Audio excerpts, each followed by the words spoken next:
called California Farm Link, and their purpose was to put retiring farmers in touch with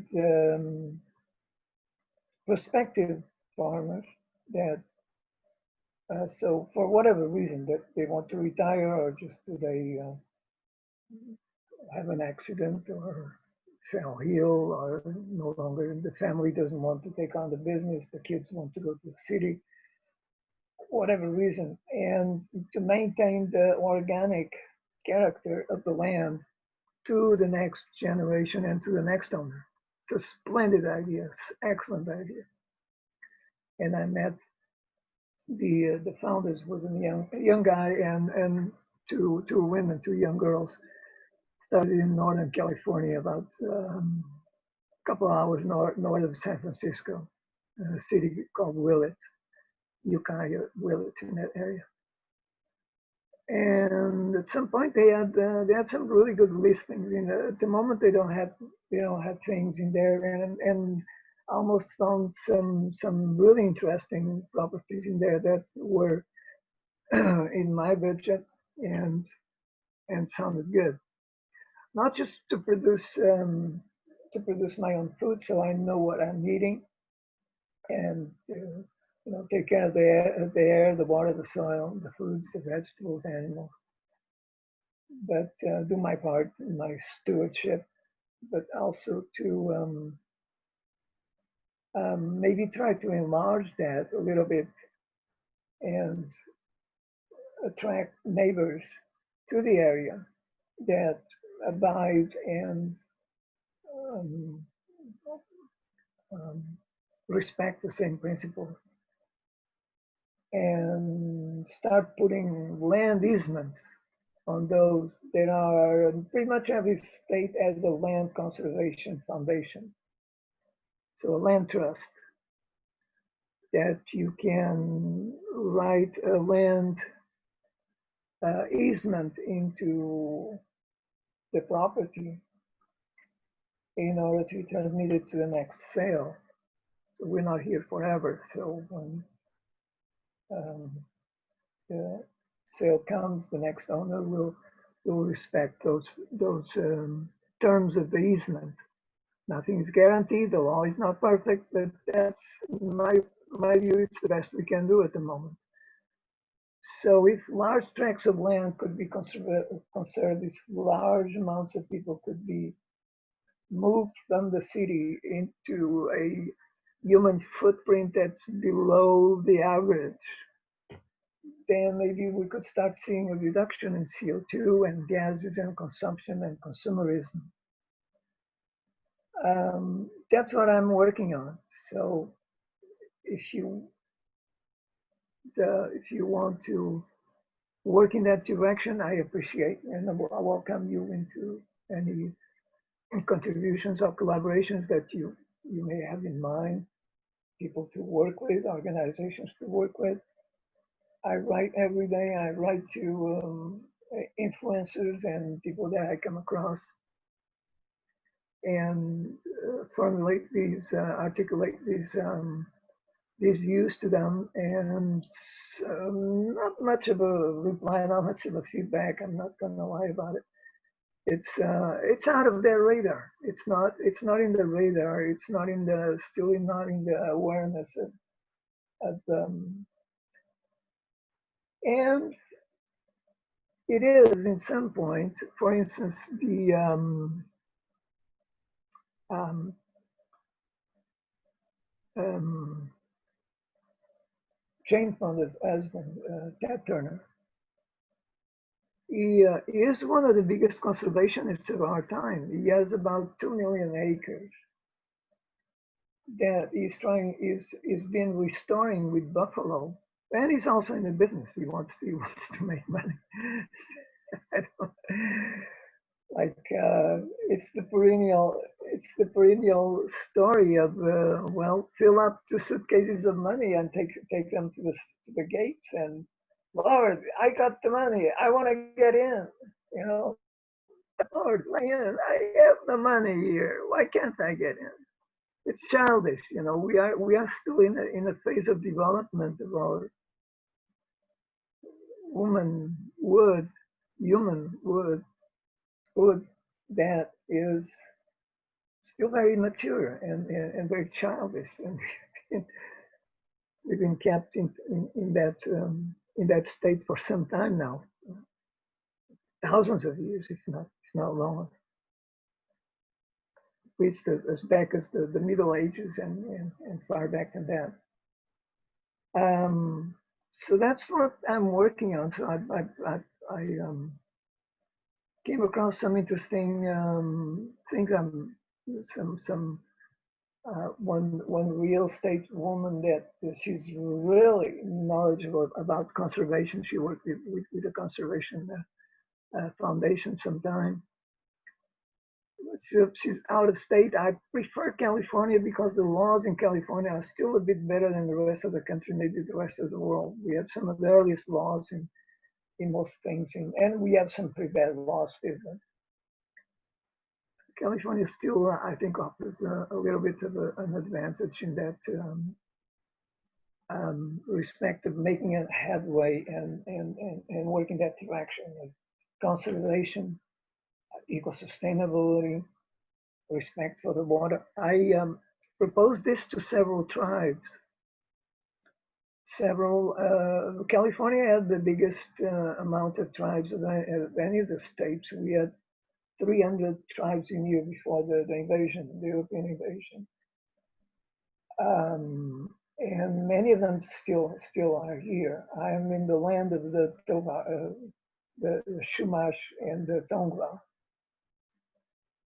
which is the area of Los Angeles and the city proper, and the southern part, which is the area of the Long Beach.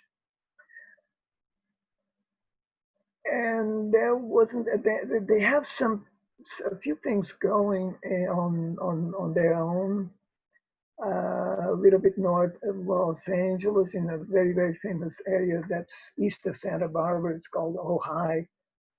Very spiritual minded people, very, very creative, very, very literate, very educated, and beautiful, beautiful, beautiful, just beautiful landscape.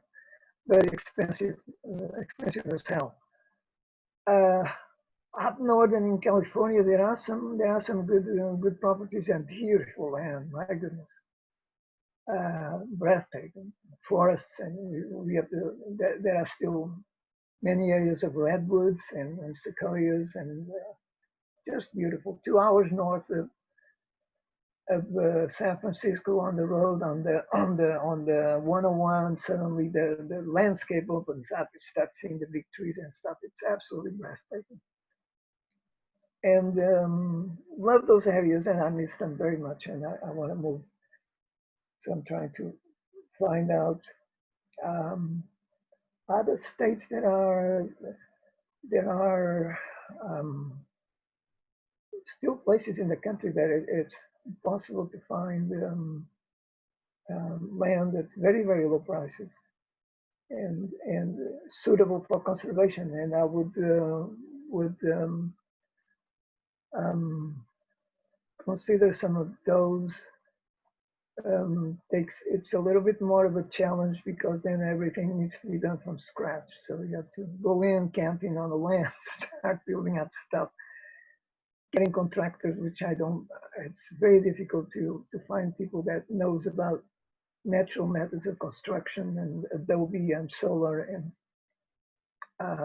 straw bale or other forms of construction, and incorporating other things that need to be in the design, which is gray water recycling from the start, from the onset, or composting toilets from the onset, from the beginning, not as an afterthought, and dealing with land permits and construction details for that. It's very difficult to find contractors that are knowledge about those things, or people that, but it's possible. It's possible. There are some volunteer organizations that are very, very willing to do that. The permaculture guys have been doing quite a bit of work around the world, and there are some very, very interesting examples in Jordan, in Saudi Arabia, on the west coast of Saudi Arabia, on next to the Red Sea. Hey, Tony, Lauren's taken off. Oh, So, Lauren, bye. Yeah, I just want to say goodbye. I'm just going to listen to music now and enjoy the birds and the day and the sun. please do. Okay? All right. Sounds Bye-bye. Good night, Lauren. It's so nice meeting you. Bye-bye. Bye-bye. We'll meet again. So, Stay Tony, touch. how did you find out about the block party? So Faris. Oh, okay. And how do the two of you know each other? On social media. She came across my eco-sustainable communities page, and about maybe a couple of months ago, maybe I've been running clips on these issues and others on water, food, soil, mycelium, climate, since 1 month before the lockdown, because we locked down here in California. We locked down early, and I invite you to come pretty much every day. I put several hours of clips in there, some short, some a little bit longer. Things from near and far, what's going on, who's doing what, and of course it's my view of what makes sense and what doesn't. So it's like a guided tour. And some things will make, I'm pretty sure will surprise anyone. And also taking from the previous experiences on educating some of my colleagues that had absolutely no idea about these things, and for one reason or another, I had to educate them on some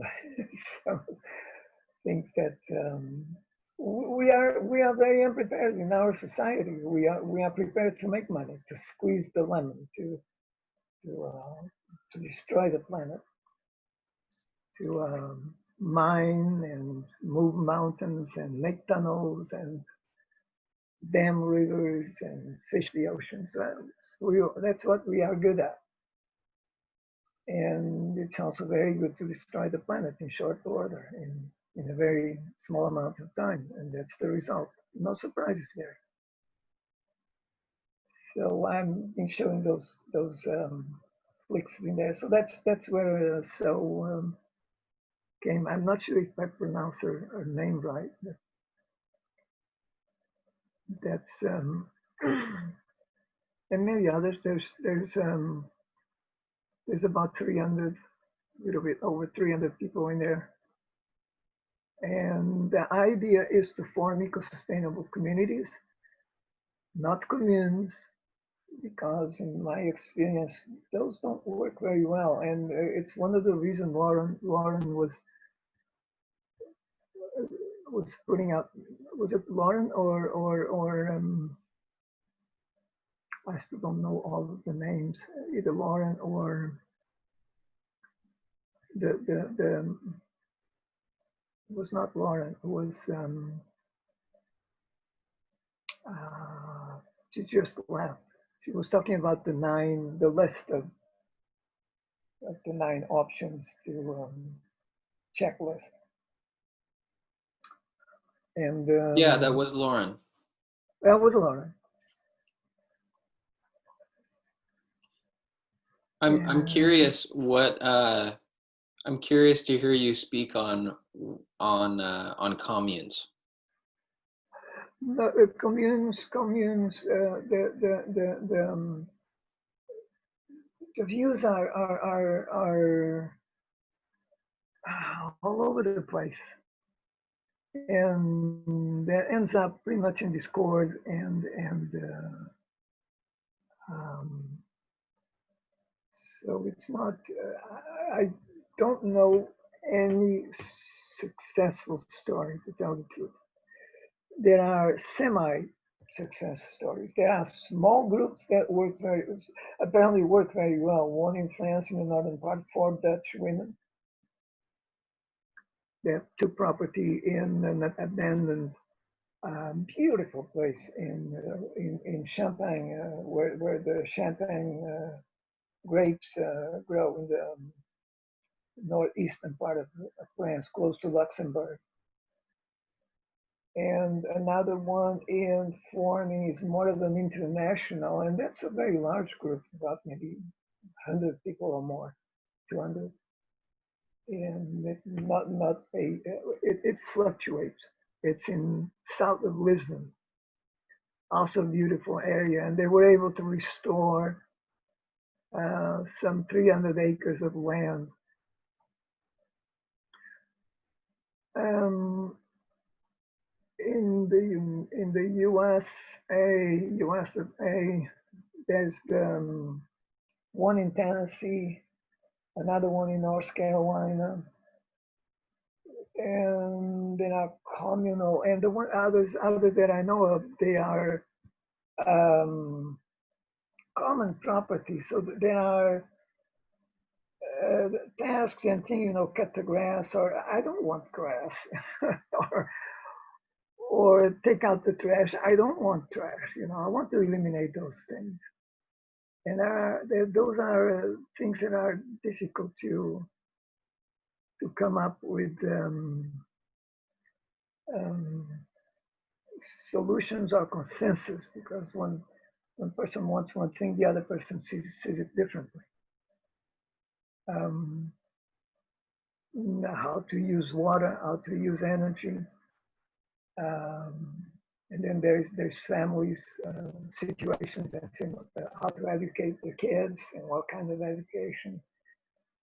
So taking out all of those responsibilities in terms of the commune, unless that is a unifying vision, and then and that's very difficult to come by.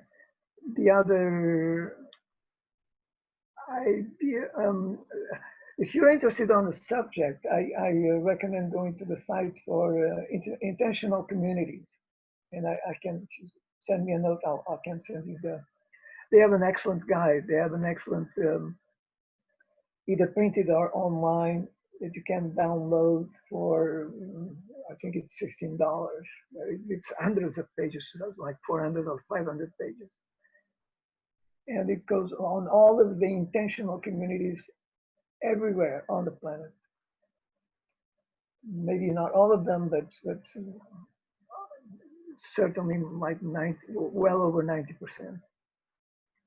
From Central Europe to Russia to Africa, to anywhere, Australia, anywhere. Australians are doing quite a bit in there in terms of intentional communities. Quite interesting and quite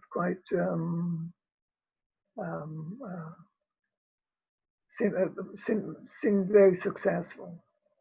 I visited a few. I had some opportunity of visiting some early stages of that, not recently.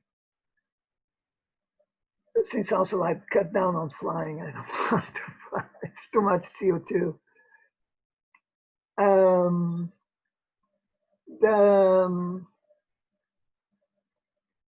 The other aspect that I work on is to bring the message. And if you have the time to read 3 papers that I mentioned before, they form a roadmap that could be a script for a movie. You were talking about movies earlier, or for a series,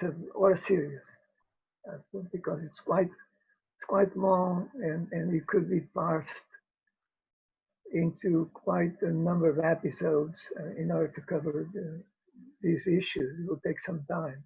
and act them out with them, including one that is education. We basically we have to redesign everything. We have to redesign society from the ground up because what we inherited is taking us to the disaster that we are getting, and that's proof. Um, so water, food, energy, air, soil, housing, transportation, education, socioeconomics, all of that has to be rethought and redesigned. And hopefully not to commit the same errors that were done in the past, that was make money and spend it. I have some ideas that I've not written yet that I'm planning to publish soon that complement those maybe. But pretty much everything pretty much all the key elements are in those 3 papers. And then and some of these ideas are not new. They come already from early societies. It just nobody takes the time to go over and take a look at those. Yeah. There are examples in the past that are very striking about what things that happen and that for some reason were abandoned or no reason at all other than greed and arrogance. Then education needs to be reformed, from preschool all the way to doctorate. It needs to be reformed in big time in order to change these things and change the outlook and the look that people has on the planet, on life itself. So those are what I'm working on. Welcome to my world. Hope it resonates. Hope I'll look forward to keep the conversation and keep the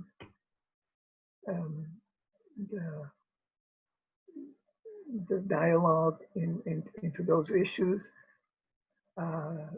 steered into these issues. If they are not, then I'll lose interest basically. I'll lose interest because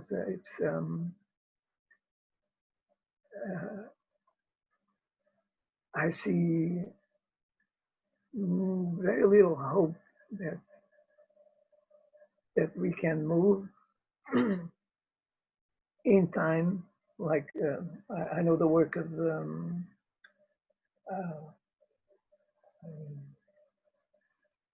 you had him earlier. I think it was just last week. It was from the University of Arizona, and with and there's a group of scientists in Australia that started to ring the bell even earlier, and so that we basically were doomed. and the insanity of such a proposition, in my lifetime, in your lifetime, in anybody's lifetime,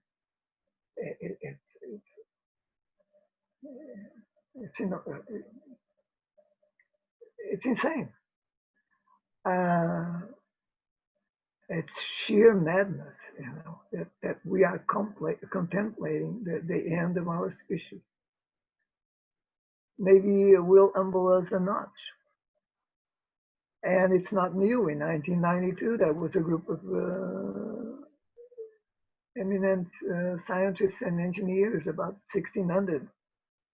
It was in a letter put out by the Union of Concerned Scientists that made the same warning about 30 years ago, almost 30 years ago to the date. And that we had a window of a couple of decades to do something. And what have we done? Well, we consume more. That's for sure. The CO2 that went up, the oceans are, there's more plastic in the oceans, there's less fish. Um, the air is more polluted. Um, if there is a generation of be who they be, you know,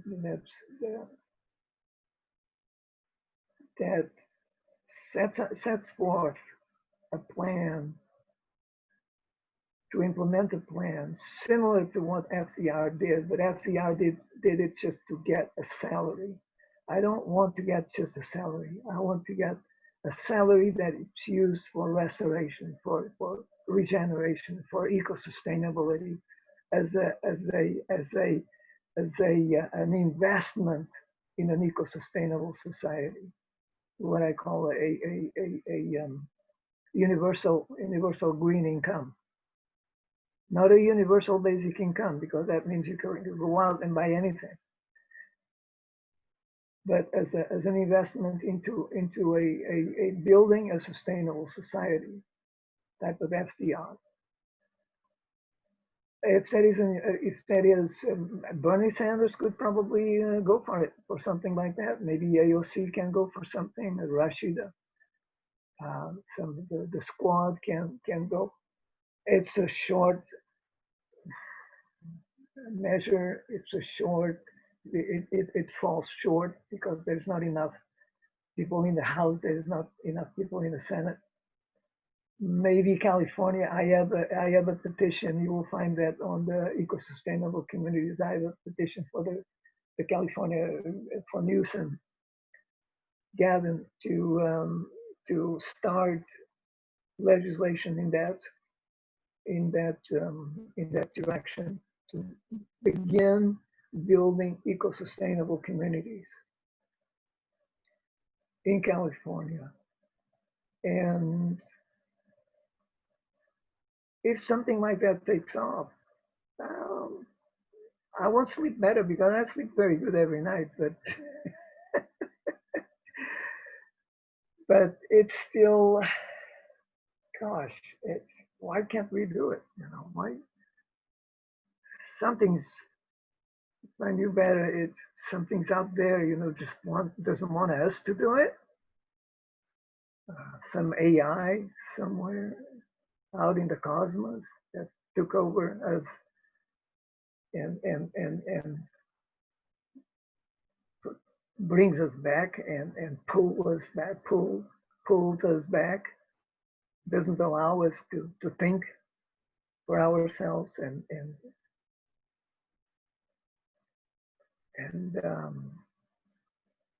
move in a direction that has more promise, you know, has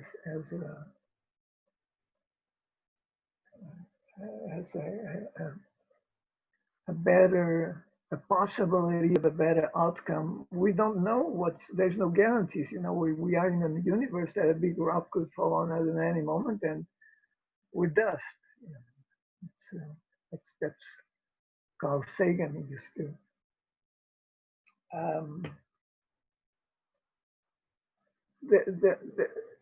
But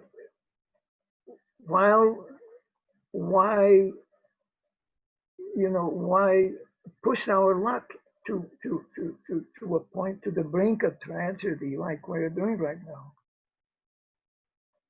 And granted, it happened very quickly. To wake people up.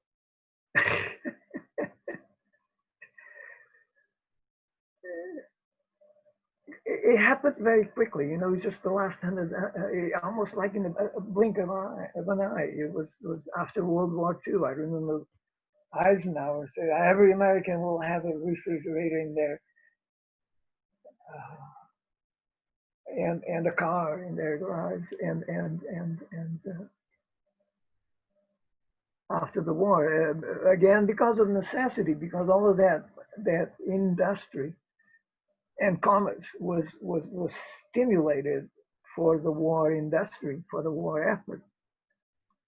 And then suddenly at the end of the war, there were millions and millions and millions of people that needed to have a job and something to do. Otherwise, social upheaval would result.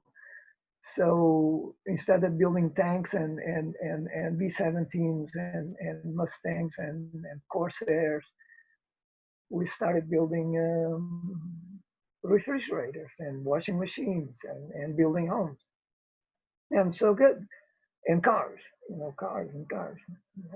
Remember my family changing car every year.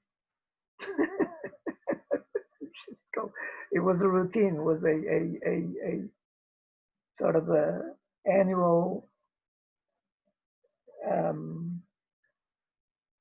day of going to the dealership and order the next car for the next one. And the amount of consumption and consumerism is astounding. In minerals, in energy, and metals, and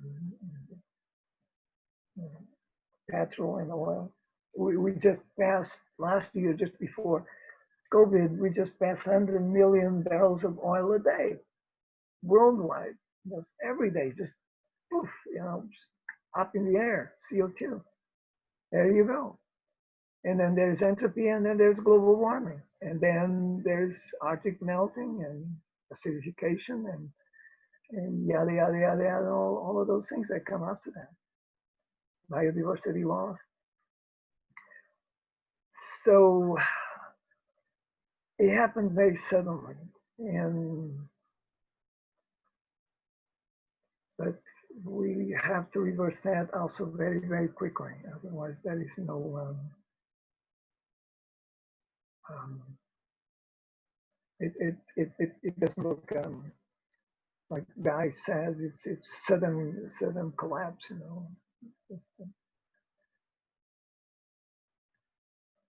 The biosystems of the planet, the regeneration systems of the planet just collapse. There's no way that they can assimilate all of the trash and the nonsense that we're doing and then keep feeding us with fresh fruits and vegetables. It just doesn't work out. Where are you located, Tony? I'm in Southern California. Have you been there? How long have you Pretty been much there? Most of my life, yeah. And California is a good example of Southern California is a good example of all of that, La La Land, yada yada, go go go. It's a good example of all of that. It's very some awareness, but not much.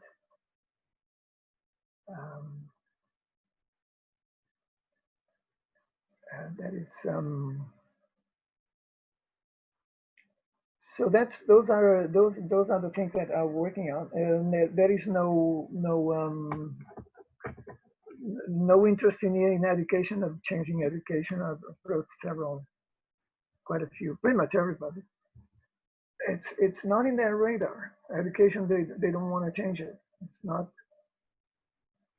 It's a system change. It's a no-no.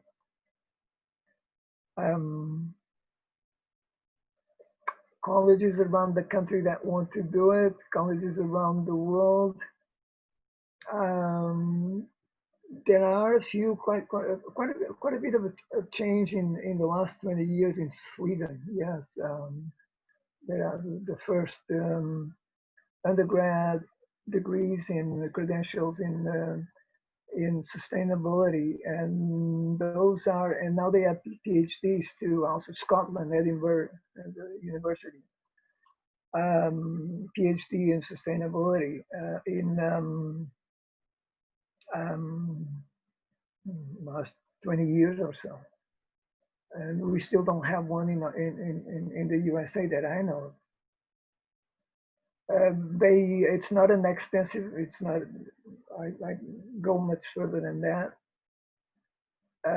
They cover wind, solar, photovoltaic, fuel cells, and some hydro, micro hydro, maybe one or two other subjects, but that's pretty much related to engineering. not a more ample view that I would like to be education, more multidisciplinary, including the socioeconomics and policy aspects of how we are going to maintain a society that way.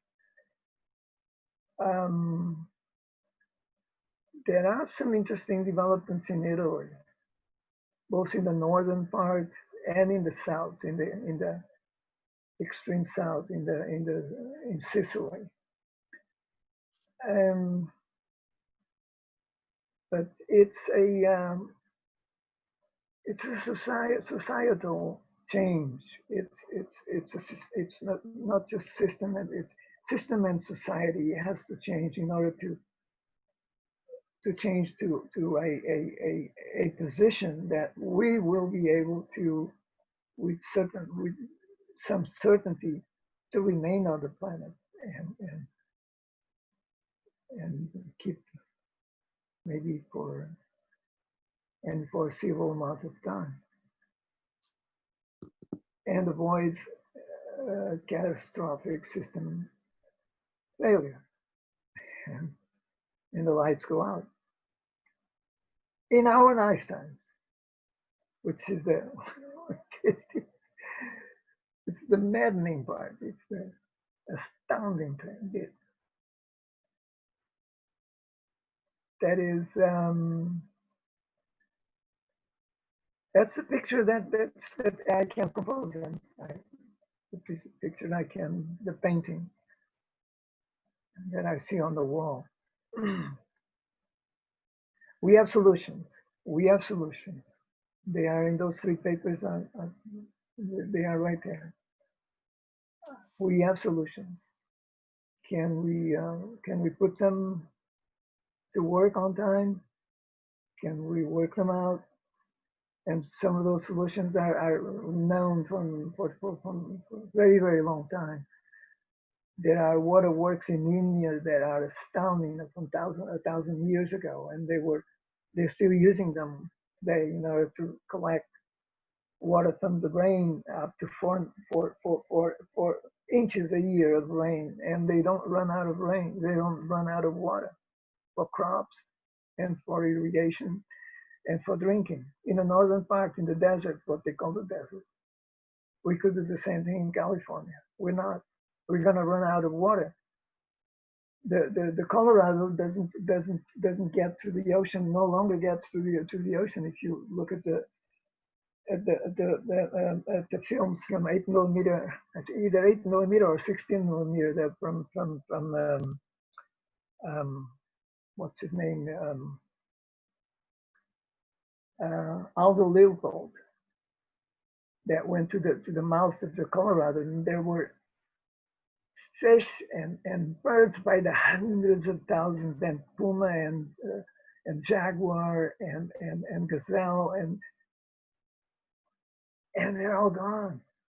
And trees and reeds and birds, and they're all gone. The Colorado doesn't get to the wetlands in there, and no longer gets there. It's slurped by 6 states, by New Mexico, as far as New Mexico, and Arizona, Utah, Colorado, California, Nevada. And that's where California gets 50% of the water, and 50% comes from the snow melt, not from rain, from snow rain. Who cares about the rain? We don't care about the rain. We just get into the city. In a city like LA, we could have all the water that we need by just capturing it. No, it's a problem. You know, it goes into the sea, goes into the bay, and then the bay is closed for 2 weeks, and don't go swim because you get ear infection. It's posted together with plastics and whatnot. So these issues have to be redesigned, and it comes with education. Food needs to be redesigned. It comes with education. There are great works going on. One of them is Salatin. Another one is Gabe Brown. Another one is a young guy in Maine and Florida, Kowalski. Uh, there's there's a bunch. There's the Vandana Shiva in India, in Kerala, in the south. Um, um, many more around the world. So there's good work, but they are sparse. They are in colonies in areas, and maybe connecting the dots will start to making the vision a little bit more visible to the channel population. I think there's a lot of the population that could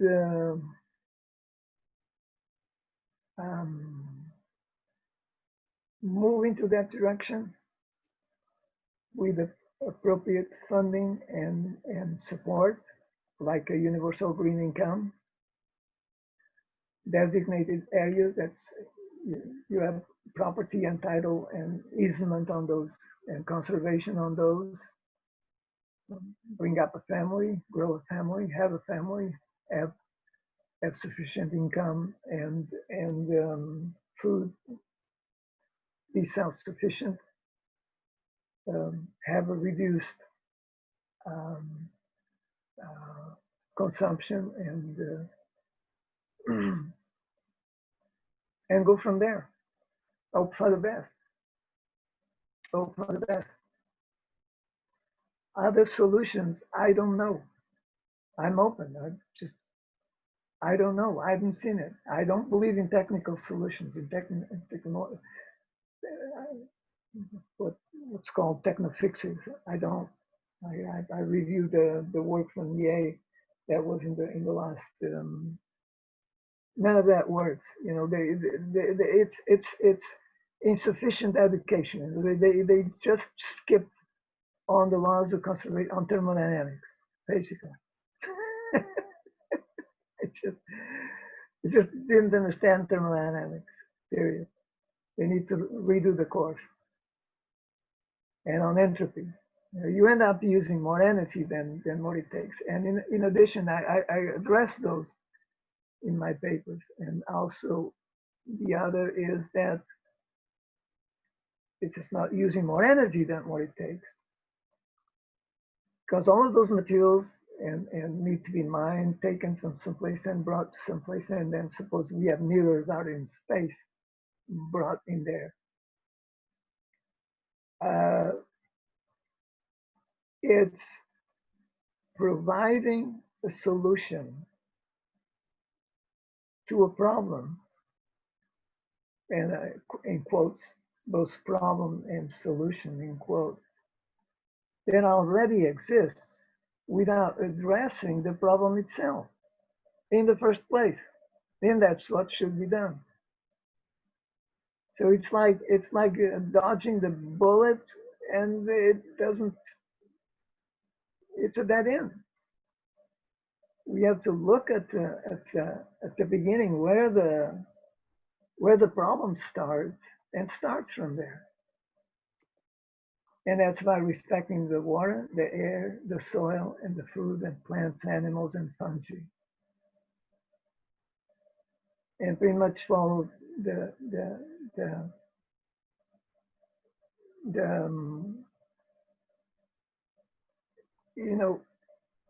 in India, on those areas where they collect water, they put a stone mark in there that the Indian word translated says respect. So people don't go into those areas and poo or take animals or pee or defecate or whatever and mess up the land, because for everybody. And also another word in Indian that says common property. And that means in Indian does not mean just common property, means my property, my property. Or the respect that Native Americans, when they cut a tree, they apologize. They burn some sage, and then they don't cut that tree. They go to the tree next and cut the tree next. So that kind of appreciation and respect and consideration for the world around us doesn't exist very much in our society. We have society of frivolity and banality. Where's the next car? Where's my next car? And it's immature, and we need to grow up. We need to grow up. And the answer from the universe is that pressure. Either you grow up or you're gone. It's a challenge. It's a challenge. So either we answer that challenge or we don't, and we are unable to, and we fail the test, and there's no coming back. So I want to answer the challenge, and I want to win the challenge. And I'm looking for collaborations and like the Taj Mahal visit from Lauren, put it out as intent, as an intention. That will come to pass. That will come. I don't see. I see sparse plans here and there, but I don't see other plans that, in my view, have a chance of succeeding. In terms of success, in terms of, okay, this will work. This is something that it's aligned with the principles of nature. It's aligned with the principles of the earth. It's aligned with the principles of what life is. And that will work. It's not going out to a monastery and forget the world and do amens every day and every night. Nothing wrong with that if that's what you want to do. No, this is active thinking and active doing and active participation. That's what I'm looking for. It's out there in the world, and it's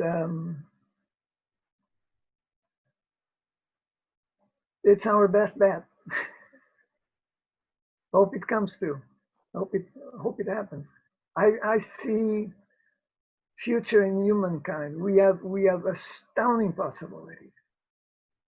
We live in an astounding universe that is incomprehensible. Just the fact of being alive and speaking to you right now, it's absolutely astounding. The sense of wonder of doing something like that. It's the universe coming out to be aware of itself. Of air, water, food, becoming aware of itself, becoming aware of the universe. It's absolutely astounding.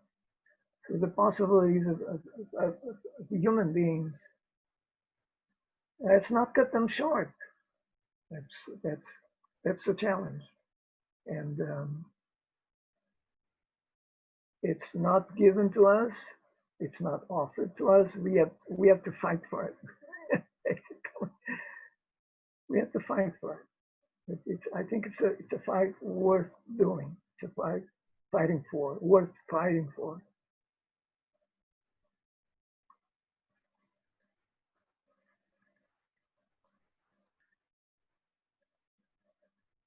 Did I get you to sleep? No, but you are getting me to highlight what you just said. Thank you. That's another aspect that I learned with Native Americans, and they don't interrupt each other. They let everybody speak for hours. My record was listening to one guy for 6 hours nonstop. Wow, that's crazy. That's more. It is record than my record, without interruption. So they tell the story of their own generation and their own coming to being, and goes from one thing to another. Quite fascinating. So,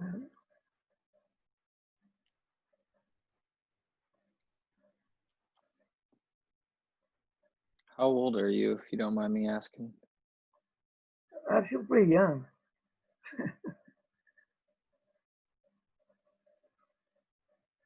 Not what we do is not a question of age. I've learned it's not a question of age. It's I've known very young people that are old. My goodness, they've done, and I've known very old people that are as young as they can be. Spring chicken.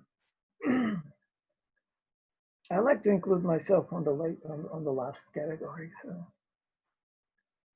it's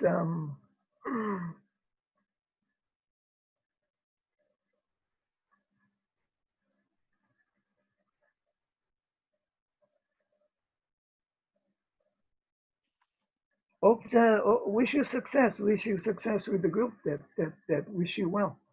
To you and to Jane, just started to meeting you. And success in terms of finding practical solutions. I am a practical person. I'm a practical person. I'm a practical person. And outside of that, I don't see much room to maneuver. We need to come to practical solutions, things that can be placed into practice and quickly, and encourage others to do so, and motivate others to do, and bring others to the fold that are willing to do so. Some of them I could mention their names, but I see very little hope that they will do anything that is a major player like I mentioned before. That was Ted Turner that is restoring a very large portion of the old prairie grass. There's another project much smaller in Oklahoma that's only about 50,000 acres. They are bringing the bison back. There was a group of Native Americans also here just north of where I am, about 2 hours, that they started that with a very small herd, about 100 buffalo. That came from, I think again, they came from Minnesota because they wanted to slaughter them there, just shoot them.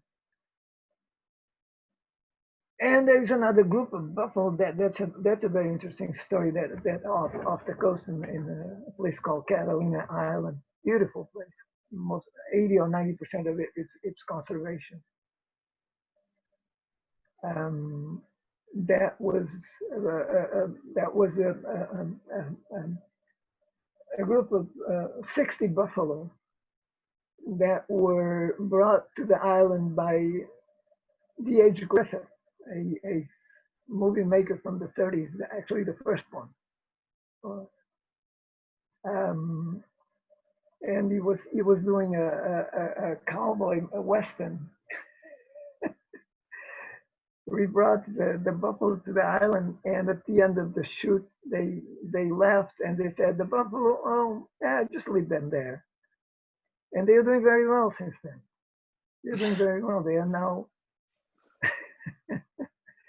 1,000 or so, and that's good.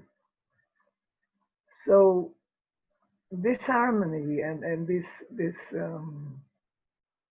striking this harmony with the natural world is something that we essentially have to do. It's not something in our Western tradition, in the Occidental Western tradition. We destroy to no end Western world. 100-year war, 80-year war, 20-year war, 10-year war, World War I, World War II. Enough.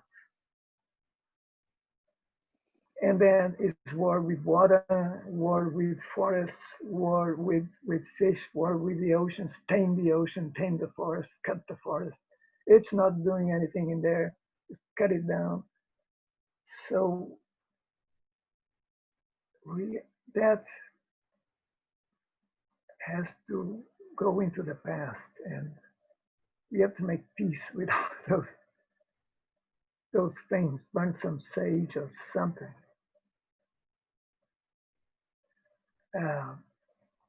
And go and then reconstruct, start again, and hope that we still have time. I hope Guy is wrong. I hope the guys in Australia are wrong. But the science is very difficult to dismiss. Just a couple of days ago, Thomas Mann made the estimate is that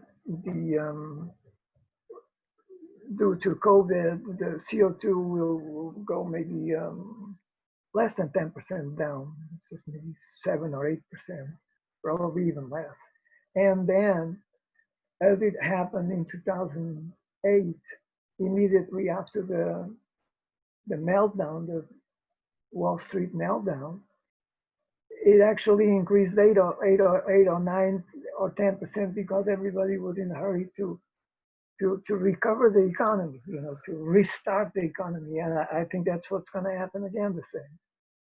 They're going to be in a rush, motivated by the idiots in Washington, the current crop in there, which is absolutely catastrophic.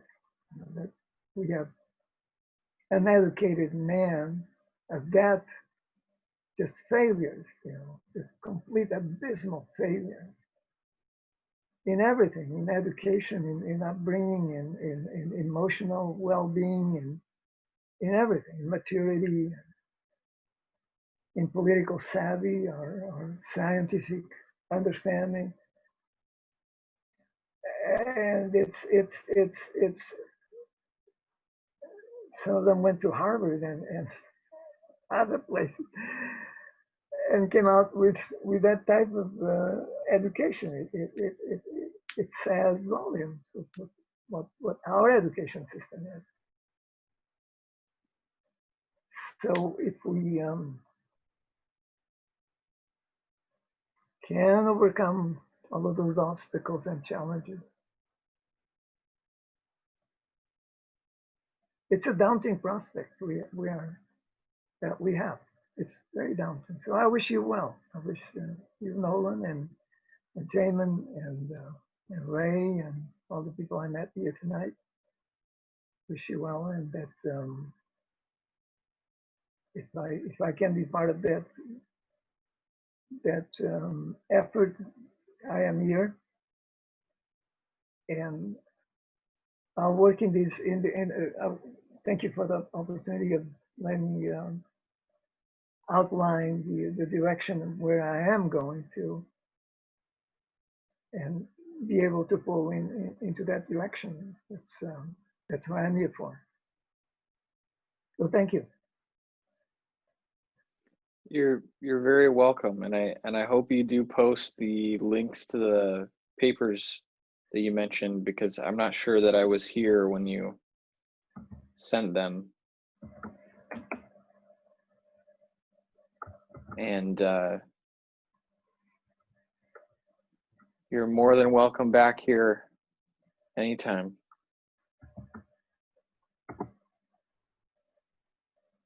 I just posted, and there are no ads, no logins, no publicity, no propaganda.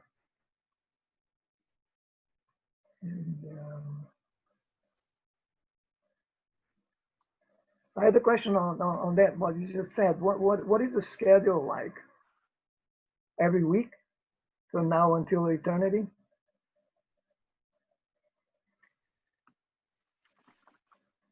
That's the idea. Oh, good.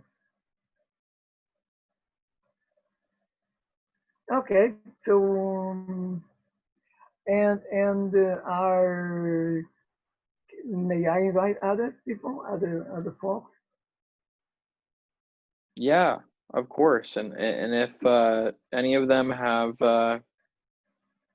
we're we will schedule time for people to present and have more featured. I'm not sure how much of today's block party you're a part of, but we typically have more. We have periods that are more focused on, say, one person and they're presenting something, versus some that are more conversational. And we have the ability to split off into breakout rooms, so we can also do that at a certain period of time if necessary. I don't know if you've used those on Zoom, but basically just allows us to split up, and people can roam from room to room virtually. And so, yeah, it's a way of managing a larger number of people. And yeah, you're absolutely welcome to bring people. Absolutely. If you would like to have a presentation in the future on these issues, I can certainly do that. I've presented far and wide, and also initiate a conversation or dialogue in order to bring these aspects into focus and have an opportunity of discussing. It's and if you let me know, let me know, and we can discuss details on how much time is necessary. Um, it's an ongoing discussion. This is not something that can be assimilated in one session. Yeah. It may take several vaccinations. It's a lot of material. It's a lot of material. It's a lot of understanding. This is not an easy universe. It was not meant to be.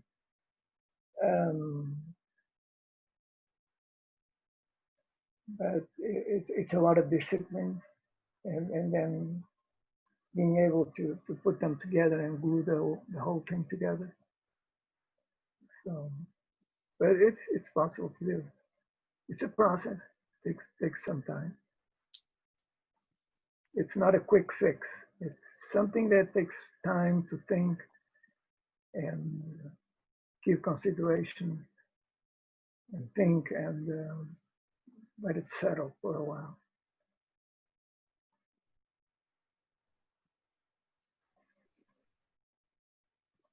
I think it's well worth it.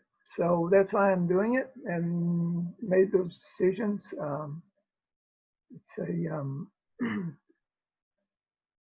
lot of reading, a lot of studying, a lot of contemplation, considering, trying to avoid errors, trying to avoid things that are dead ends and do not lead anywhere. Basically, stay with the earth, stay with the soil, stay with the water, stay with the air. Those are the things that make us. We're made out of air. We're made out of water. We are 74% of water. He knows how to speak. He knows how to think. He knows how to love. And how do we explain that? So it's I think it's a good direction. It has some is things that I like very much. So.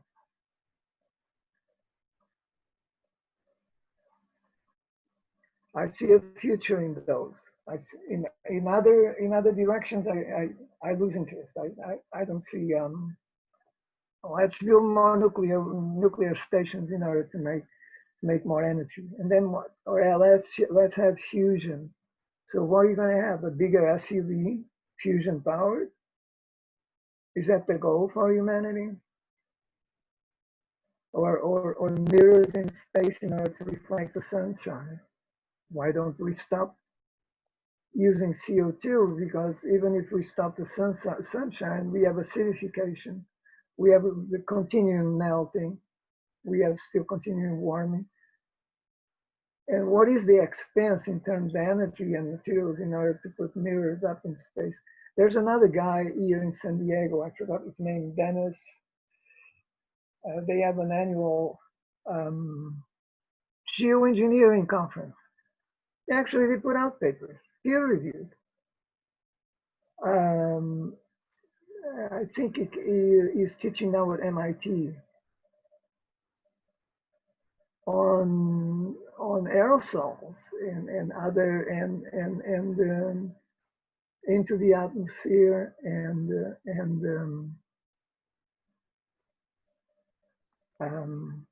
seeding the oceans with iron and other in order to capture CO2 into oxides. That is entropy in this universe that says that in order to do all of those things, you have to go out, collect them, refine them, transport them, bring them to the place, spray them, and we end up using more energy than what we are saving.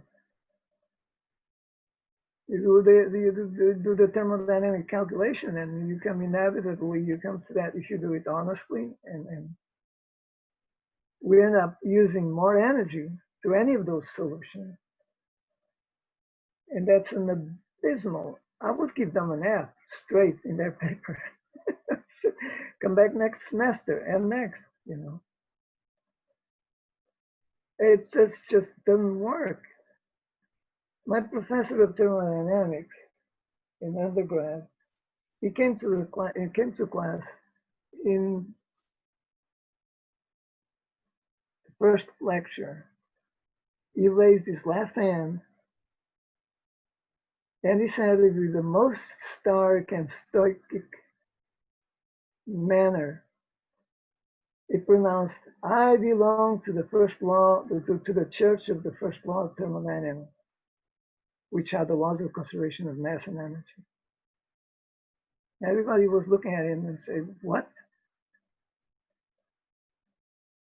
Because we didn't know anything about thermodynamics. Well, it happens that this is the guy that designed and built the formulas for the Saturn V rocket that puts us into the moon.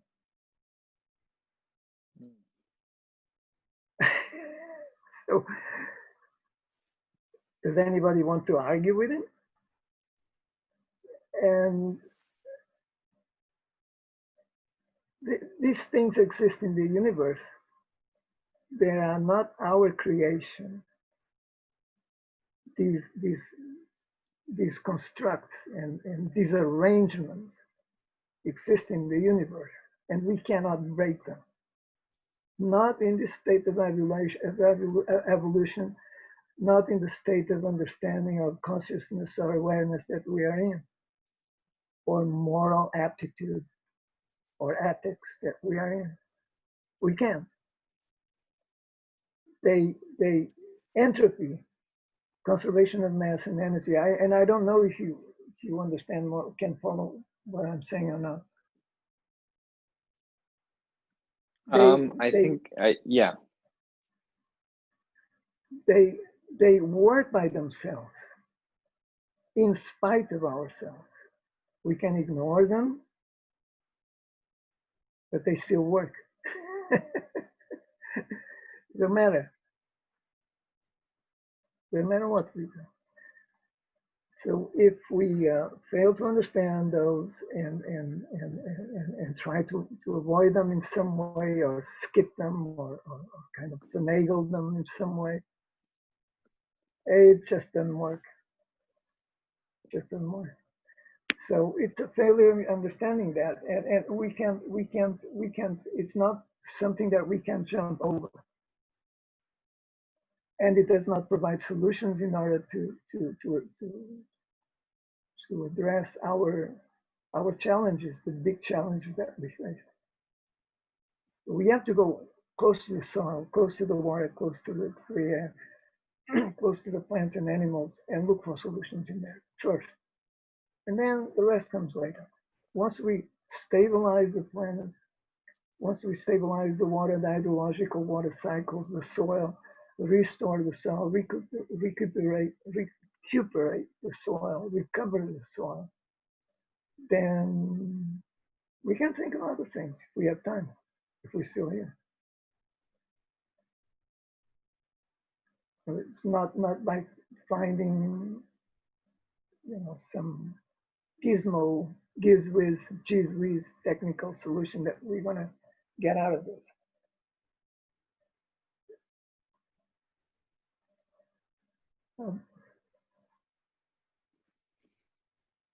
I'm open to any ideas, but I know they ain't out there. They ain't. It's in the soil, it's in the land, it's in the water. And that's what the Native Americans already were saying before we came here. All of us. You have to give thought to those things. Burn some sage. So if we're going into that direction, we have good news. Now it's the question of convincing enough people to add to the numbers, because we have 8 billion people out there. They're not so convinced. Consumption is still going up by the day. I think that as soon as COVID is out, that things will go just haywire. What do you think?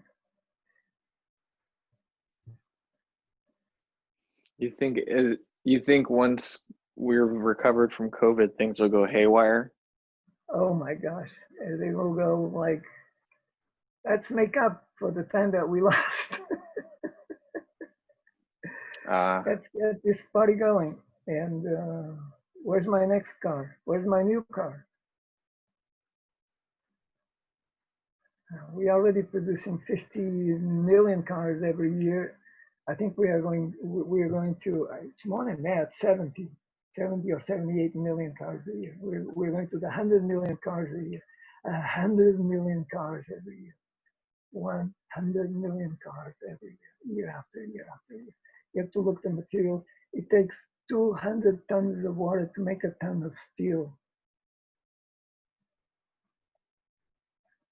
And then the energy, and then the materials to make all of it, and then the plastics, and the oil to make the plastics.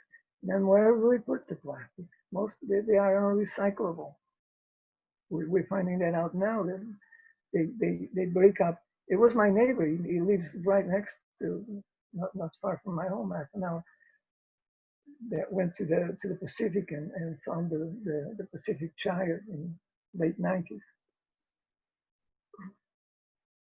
And they don't degrade, they break up to microparticles, and those are getting into the food system, and then they get into the water, and they're already in the air, they're already in the water. Particles, microparticles from there was a study just recently published, peer reviewed. The average American could be ingesting something the size, about 5 grams, the size of a credit card, in plastic. Mostly 90% coming from plastic bottles, water in plastic bottles. because the plastic sheds into the water, leaches into the water. In How small often particles. how often? Anyone that drinks plastic water, I call them bottles, plastic bottles. So It's are you suggesting that there's uh how many bottles of water do you have to drink to be ingesting a credit card's worth of plastic? this is I can send you the paper, send me a note, remind me of that, and then it's they calculated, it was a group, I forgot what university was that. They calculated on averages, and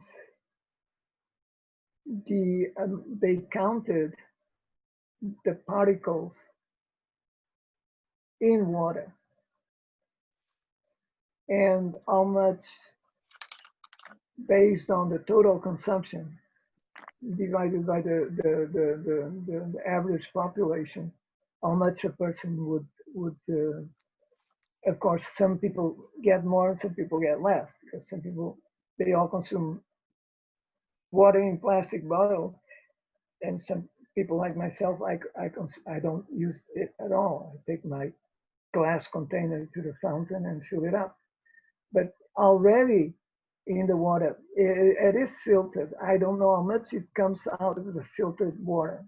Probably not that much, I'm counting. But some other sources,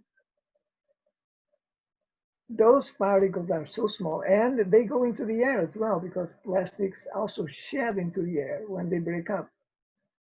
They are already in the air. They are already in the North Pole, in the Arctic, in the Antarctic air.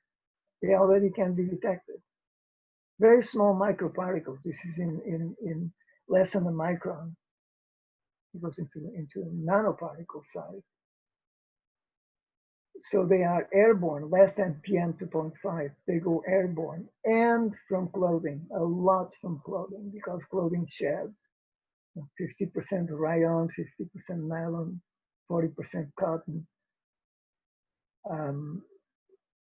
Pants, coats, sweaters, everything with synthetic material goes into the air, goes over into the blood, goes over into the blood, goes over the I don't know yet if it goes over the blood, the brain blood barrier or not, gets into the brain.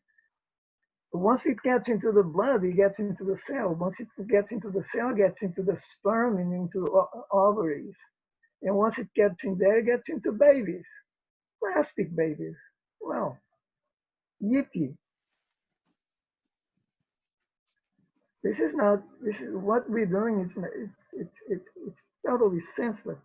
There was this guy in India, just outside of Mumbai, and I didn't see it when I was there, and it was there at the time I was there, last time I was there. It was outside one of the beaches. There were 20,000 tons of plastics just piled up on the beach, on the sand, just like a sea of plastic. You know, you couldn't walk other than walk on plastic. And there's a clip on YouTube about that. And he picked up a bunch of friends. He started doing it on his own. Then friends joined in until they cleaned up the whole beach. Plastic after bottle, detergents, oil, water, you know, food stuff, food things. The world is producing close to 400 million tons. And these numbers are insane of plastic. About 10% of it goes into the ocean. That's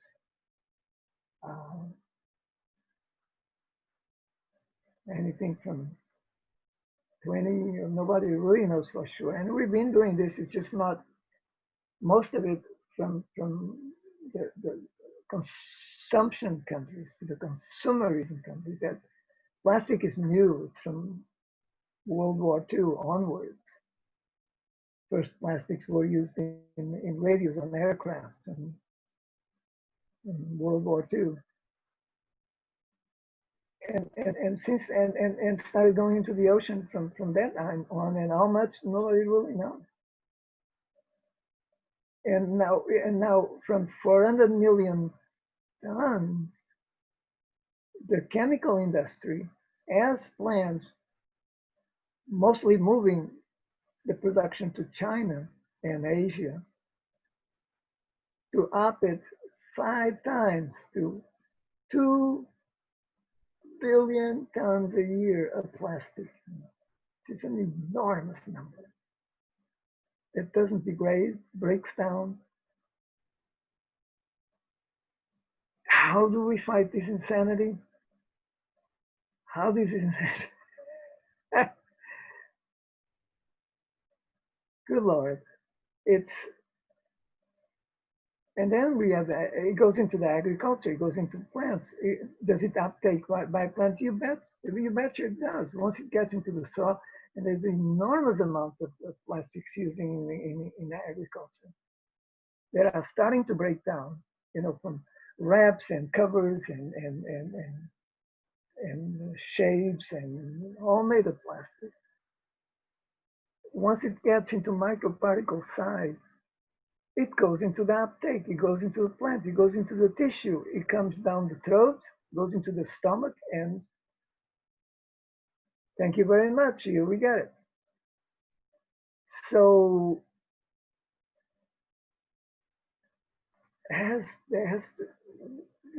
that's the cycle that needs to break. That cycle needs to break.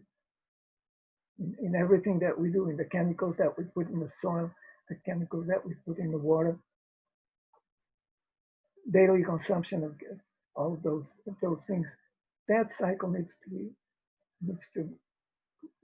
rupture, to break clean from those insignificant numbers.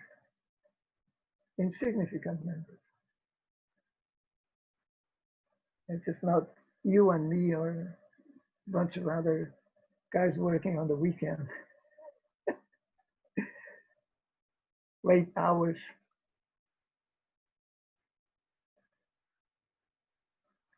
It has to happen in significant numbers. So I see, and I see significant discussions around these matters, how to attain those. Outside of this, I really don't have time. I really don't have time. That's the time I have, and that's the time I'm willing to dedicate to. How do we are going to rupture those things by whatever means that are necessary, whatever means that reasonable means that are necessary in order to to bring that into a possibility of change and a possibility that we will start seeing what some call the Paul Hawkins calls the drawdown. The people in France call the degrowth, which is not new. It was none of those is new, none of those are new. The Club of Rome, Rome in the 70s, the report, Meadows, and even before that, there was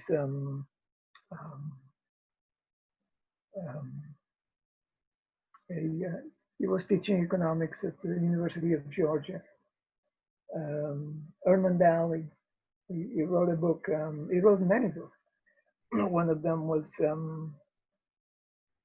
Beyond Growth, and one quote from that book is, "Growth for the sake of growth is the philosophy of the cancer cell." And that's the point we are in. Just growing. For what? For God's sake, for what? the proverbial suitcase full of money to to the chest, to the gates of the heavens. Lord, I got the money in here. I want to get in. It's crazy. This philosophy of our civilization, it's absolutely insane. And that needs to be ruptured in some way. We need to win that fight. Otherwise, there's no. I don't see how to get out other than overcome that sort of fear or whatever it is.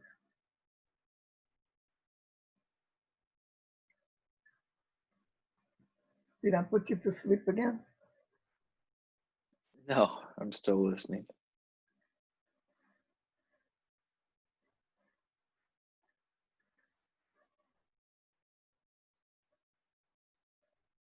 So I wish you success in those. I wish you all of the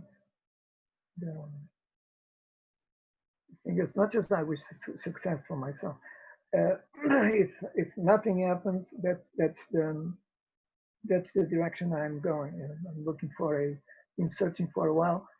I don't know yet where a homestead, a small farm, organic. I want to take over from a organic farmer somewhere. If it's not organic, in an area that's fairly clean and not many industrial farms in the neighborhood. The water and the soil and the trees and the plants are still fairly clean. And hopefully with neighbors that are willing to do the same thing and start putting easements into the land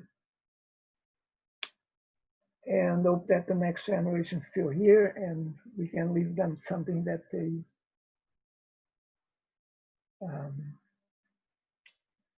can continue doing.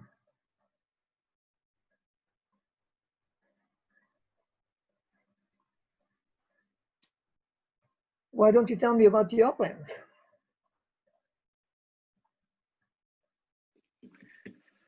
Well,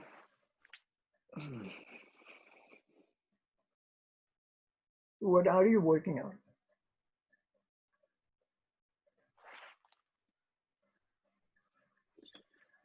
my If you primary want. focus, sorry. If you want to, it's not. Yeah, well, there's kind of two ways I could answer that question, which is, what is the intention of Radish and the Block Party versus more more personal where I'm at, and where I'm at is I see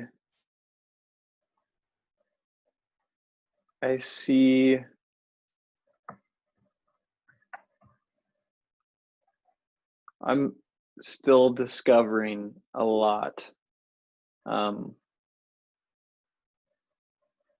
the process of having these conversations and connecting with a diverse group of people, that the thing in common is a general concern for life on Earth, and frustration with the systems that are in place and our trajectory as a species.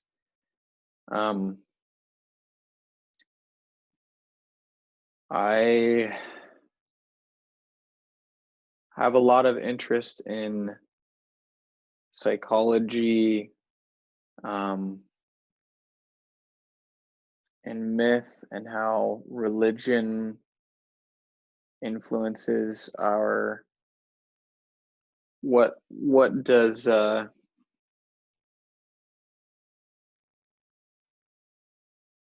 well, myth and religion and the stories that we tell, how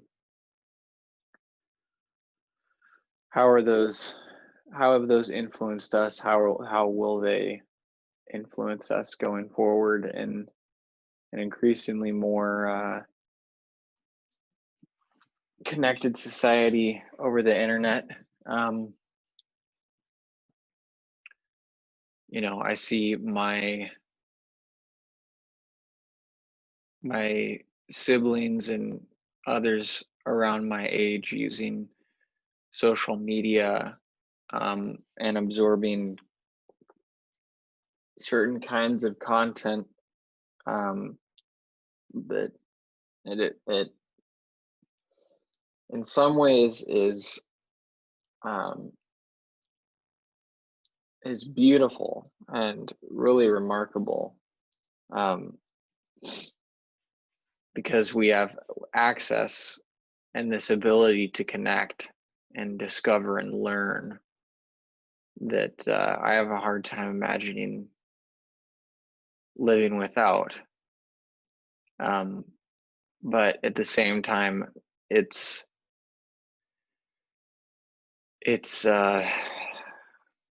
well, when you have access, then it doesn't become as important to you that you remember a specific thing. If you have access, if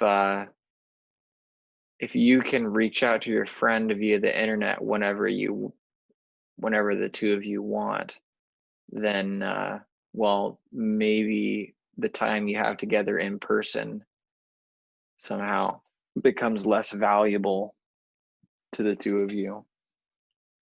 I don't know. So these are the kinds of things I think a lot about is how do we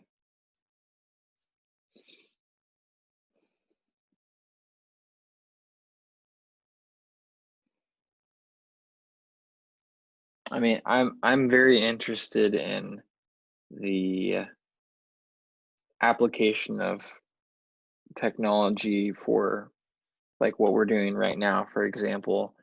I think this is incredibly powerful, and while technology has its downsides and its dangers, and it is certainly enabling us to do things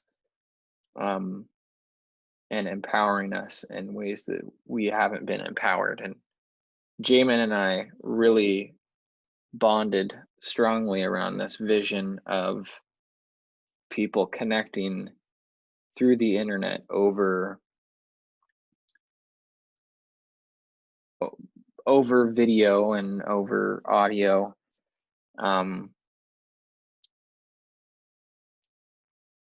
through conversation, but with technology that hasn't been developed yet for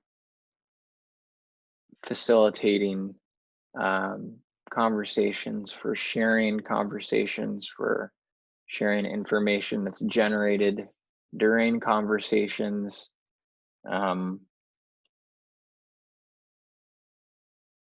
and just generally increasing our capacities for collective intelligence through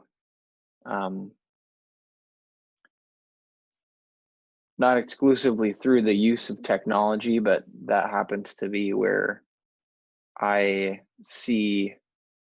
I mean, it's definitely a mix, but I am excited by the potentials there. I have a little bit of a background in software, development, but not a ton of experience. But that's kind of where I've been oriented in the past.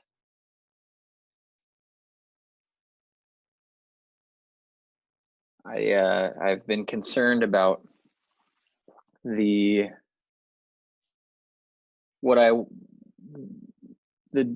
dream is using the technology that Facebook or Instagram or Google are using. Facebook is the prime example.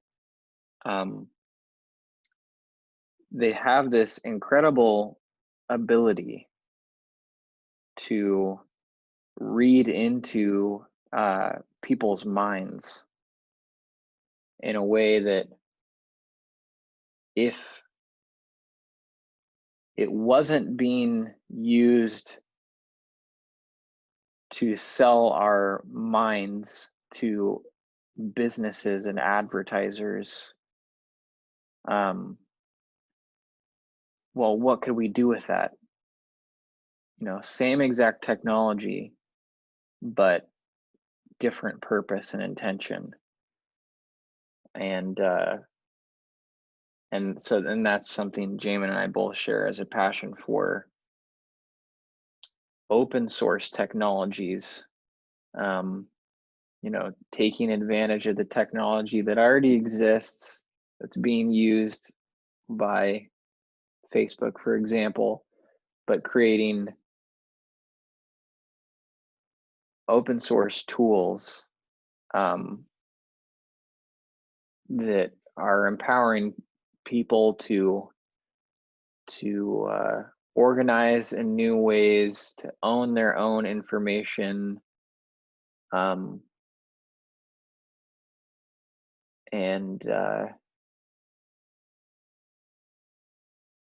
I see a lot of potential in this area. I think the trajectory is certainly not everyone is going this way, and I don't think it would be good if everyone went this way, but a portion of humanity is getting progressively more and more integrated with computers and with artificial intelligence, and there are dangers there for sure, but I think that it also unlocks a stage. Imagine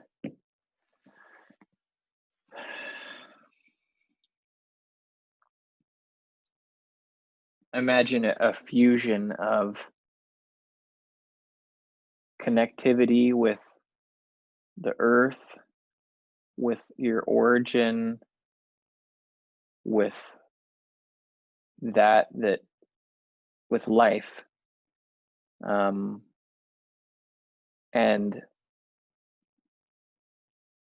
that consciousness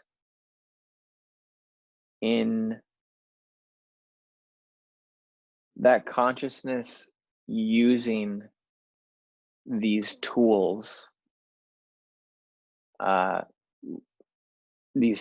are getting progressively more mental, like artificial intelligence is entering this realm.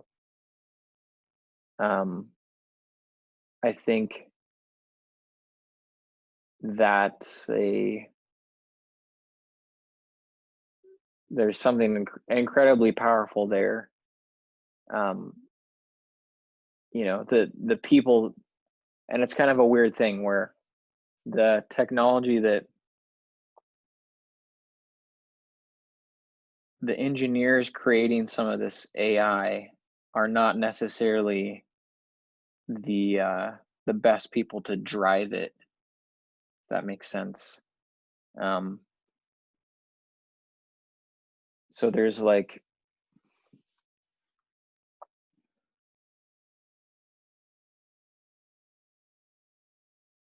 how do I put this?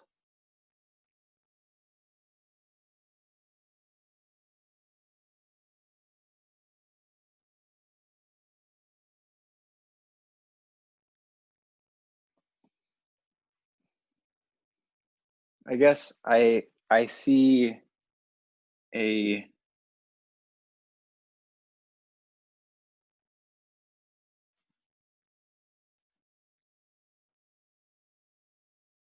I see Jamin. Well, good morning. Good morning. Good morning. Yeah. Good Hey, morning. Tony, how you doing? Doing well, Jamin. You had a good sleep? Yeah. And I'll be looking forward to more sleep in a few hours, but so far so good. That's good. All right. Ah. So we got Tony. Nolan, you're probably ready for a break, but of course, hang out as long as you'd like.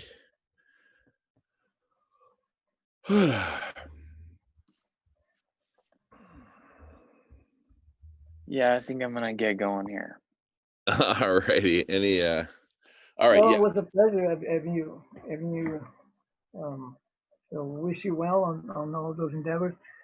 Um, the record is in there, so the recording is in there. Please listen to it and maybe one more time.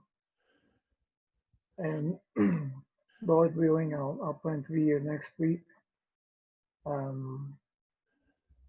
Visit the cafe again, have some other talks, rehash these issues we spoke tonight, and go through that once again.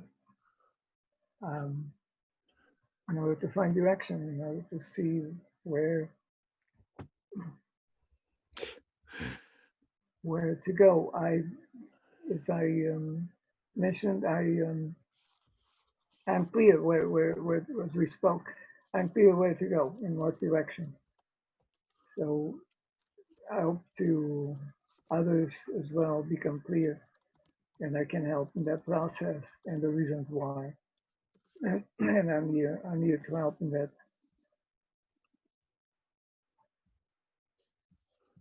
Beautiful. Thank you, Tony.